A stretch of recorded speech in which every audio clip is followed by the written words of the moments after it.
Hi guys, this is RC and today we would be learning about the reseller platform on Appify. So once you register with Appify as a reseller, you'll have to go to the Appify website to get in. So you put in your details here into appify.com and I'm going to show you a demo version of it. Put in the password and log in.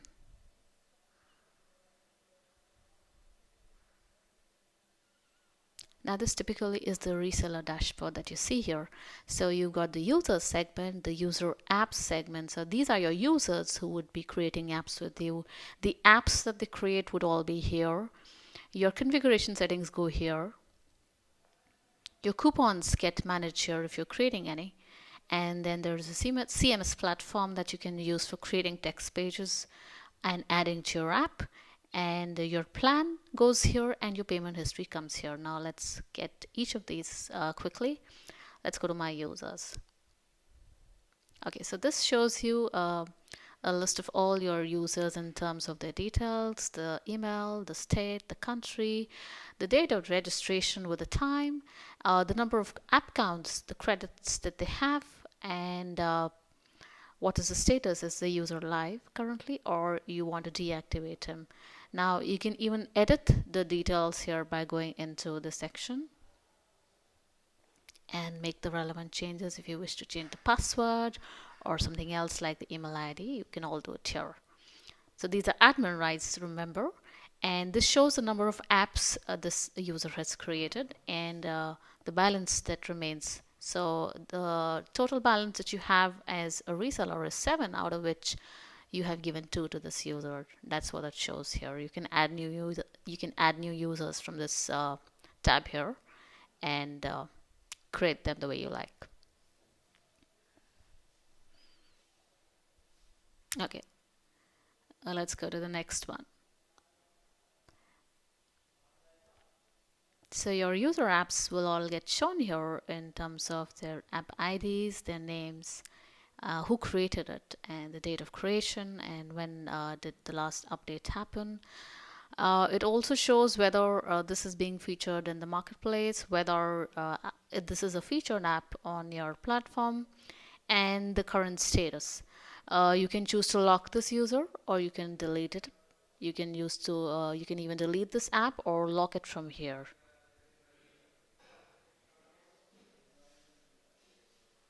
Okay, now the most important part is the configuration settings here, which is the brain behind your reseller platform. So this decides what your domain looks like, the payment details, SMTP, and the other general settings.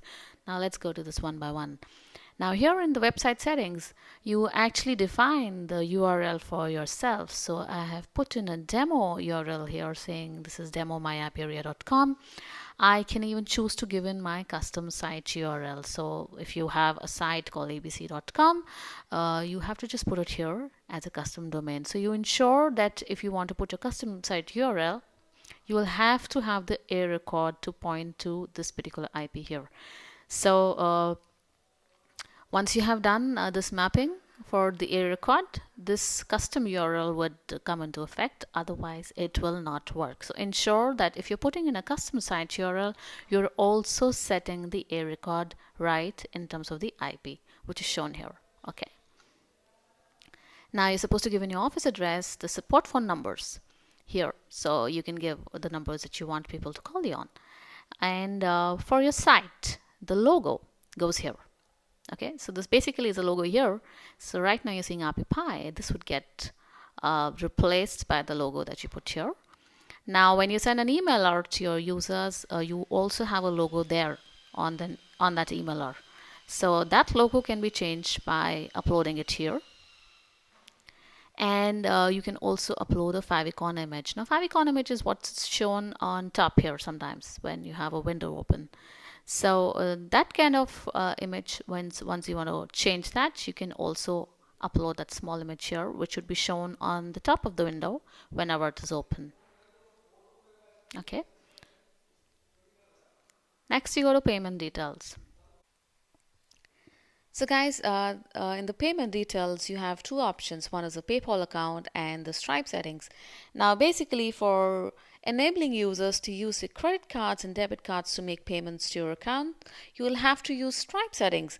And in case you want them only to make payments through PayPal, then this is the option that you choose here. I can enable or disable each one of them. So I can choose whether I want a PayPal or I want them to use their credit cards and debit cards for making a payment, for which I would have to use a Stripe account. Okay, that's a pretty cool one because you have options to have a payment platform through PayPal or through Stripe. Now, basically, if you're going through PayPal, so you'll have to go to the PayPal site and register there and create your merchant ID, for which the entire tutorial is already been done. So you can input your PayPal business email ID here for receiving payments.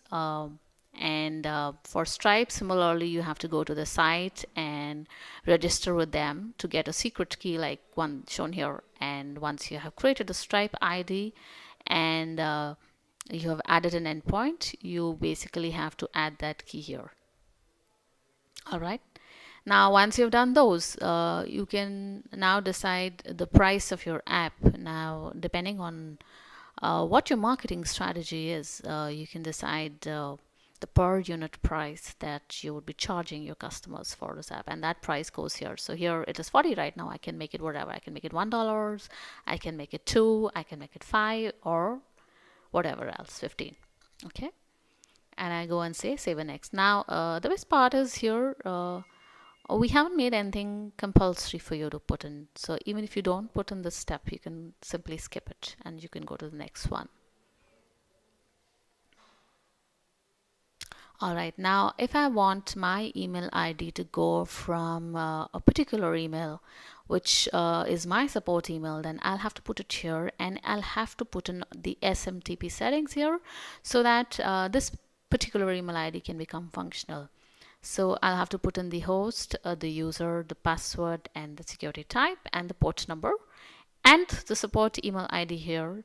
So once I put in here, the best thing that I need to do is to test it. Unless I test it, I will never know if my submissions are correct. So you must check it before you start making your app live and you make this platform live for users. So basically, the idea is to get a support email up and functional and running for you, which is your email and not something that's going on from the Appify platform. So typically, the email that goes would be from a no reply at app mail service. So this is what it is by default. To change that into a customized one, you would need to change the SMTP settings. But once you do that, do not forget to test it from here to an email ID of your choice to ensure that it works. Okay, now the next step is the general settings.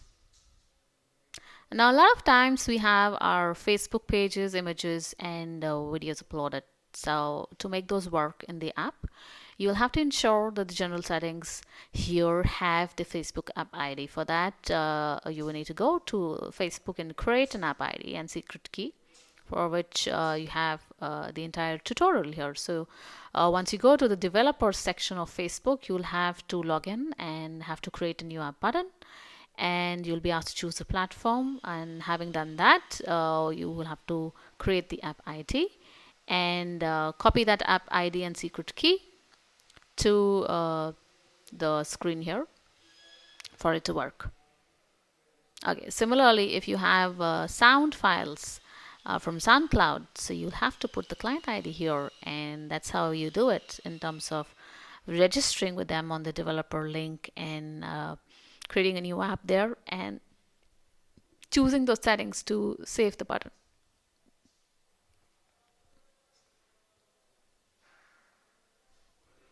All right, the next thing is the email ID at which you want your emails from users to come in. So the app submitter email. So if your app has been submitted and you want a particular email ID to be receiving the mails about your app publishing request from your customers, this is where you put in your email. So for people who are submitting apps and who want you to publish them would send you a request at this email ID for you to take charge. Okay, now this is the next button which talks about allowing users to register. Okay, now I can create a circle of my own users and not allow anyone to register on their own. And I might like to use this closed circle only for the apps that I'm creating. Now I also need to have an option to allow the users to register and log in on their own. So depending on what I choose here, I can allow registration from users or close it for them. So pick what you want. Now, when I open the reseller website, the home page has a meta title here on top. So I can change what comes here by default. So this is what comes here by default, demo mobile apps. And this is the text that comes on the screen once I log in. So I can change it here and I can make it look something else. I can say my platform, and I can change the text here and say, okay, this looks cool.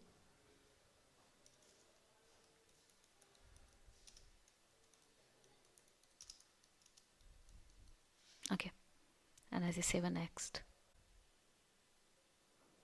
All right, now if I want to change the settings in terms of some coupons that I'm creating, so I can create them here. I can edit them and I can deactivate them or activate them all from here. So if you had a coupon existing, it would come here. I can create one by giving it a name, the code, the validity dates, from which date. So I can give it a date, the kind of discount that I'm offering on that coupon, whether it is a flat rate or a percentage that I'm talking about, and whether this coupon is active as of now. Once I've done that, I have to click on save to create it. All right. Okay.